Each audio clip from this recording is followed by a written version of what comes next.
So, Lone Rider here, with a bit about my other single-speed bike, and I just figured I'd throw this out there. I've talked a bit about my Airborne, and I've even kind of mentioned this one in passing, but I never really gave a full description or background or anything on it.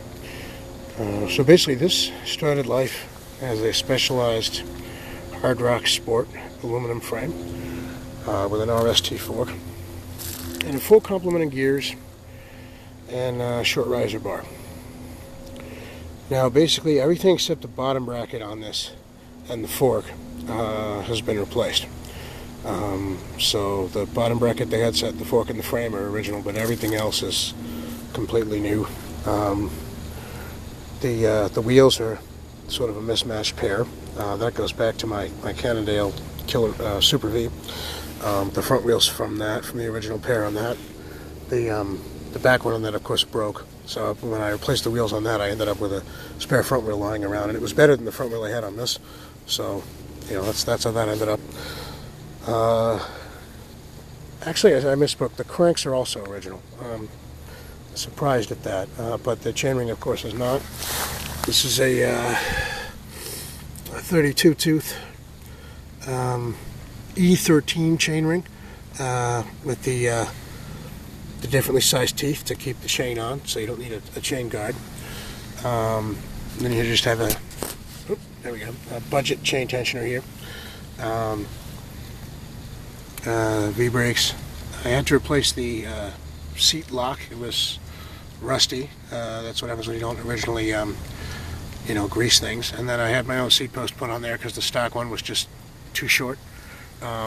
I built this up. This is a short frame, but I built it up that way on purpose, with the idea that I would be riding it off-road sometimes, and so yeah, I wanted a little bit more standover height. I normally ride a 16-inch frame. This is a little bit shorter than that, but it was what I had lying around. Stem came off a road bike, but it's plenty sturdy enough. And then we have the Control Tech riser bars. And seat came off my Raleigh. Now the story behind this is actually kind of interesting. It started out as a frame that I got in trade. This Hard Rock Sport Specialized frame was traded to me as a complete bike for some work I did. A friend of mine needed a cassette taken off a rear wheel for a road bike, so I did that, and he's like, you help me out. How you want a bike? So I said, hey, sure. I mean, I would have helped him out anyway, but so I ended up with a bike, and I already had a couple mountain bikes, and I looked at it and I said, what am I going to do with this? And then I realized it'd be nice to have a backup single speed, because I only had one single speed mountain bike, and that one was really geared exclusively for off-road. The idea with this was to have gearing that was low enough to ride off-road, even in fairly hilly places, but still fast enough that I could ride on the street. I mean, I max out at about 19 miles an hour from really spinning like crazy, but for just cruising around town or whatever, it's good. Winter's coming, and it'll be good for that too as well. But that's the kind of the background on this thing.